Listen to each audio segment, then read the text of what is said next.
Hello friends, আজ তোমাদের সাথে শেয়ার করব চিংড়ি মাছ দিয়ে চাল কুমড়োর রেসিপি। তো প্রথমেই আমি চাল কুমড়োগুলোকে স্লাইস করে কেটে নিয়ে ধুয়ে নিয়েছিলাম। তারপর একটা গ্রেটারের সাহায্যে আমি সেগুলোকে গ্রেট করে নিচ্ছিলাম। এইভাবে আমি একে একে সব স্লাইসগুলোকে গ্রেট করে নিয়েছিলাম। প্রত্যেকটা টুকরো আমি এইভাবে গ্রেটারের সাহায্যে গ্রেট করে নিয়েছিলাম।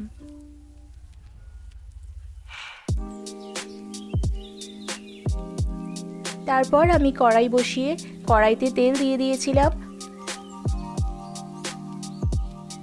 তেলটা গরম হয়ে এলে ফোড়ন হিসাবে দুটো শুকনো লঙ্কা আর একটা তেজপাতা দিয়ে দিয়েছিলাম।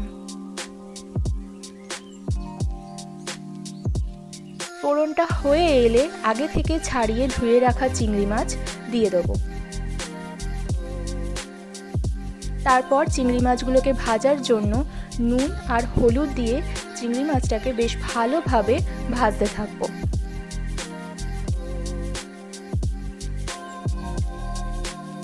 চিংড়ি মাছটাকে বেশ ভালোভাবে লাল লাল করে ভাজতে থাকবো। চিংড়ি মাছটা ভাজা হয়ে এলে গ্রেট করা চাল কুমড়োগুলো দিয়ে দেবো।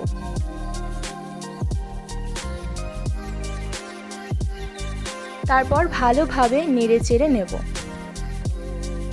ভালোভাবে নেড়ে চেড়ে আমরা এটাকে ঢাকা দিয়ে দেবো। তারপর কিছুক্ষণ পর ঢাকনা খুলে আমি দিয়ে দিয়েছিলাম ভাজা মশলা আর দিয়ে দিয়েছিলাম ধনেপাতা কুচি। তারপর আবারও বেশ ভালোভাবে নেড়ে চেড়ে নেব। তারপর একটু মিষ্টির জন্য দিয়েছিলাম চিনি, অল্প পরিমাণ। চিনি দিলে চাল কুমড়ো থেকে জল ছাড়বে।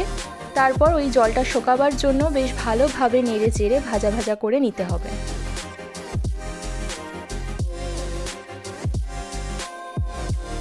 ভালোভাবে নেড়ে চেড়ে ভাজা ভাজা করে নিলেই রেডি আমাদের চিংড়ি মাছ দিয়ে চাল কুমড়োর রেসিপি।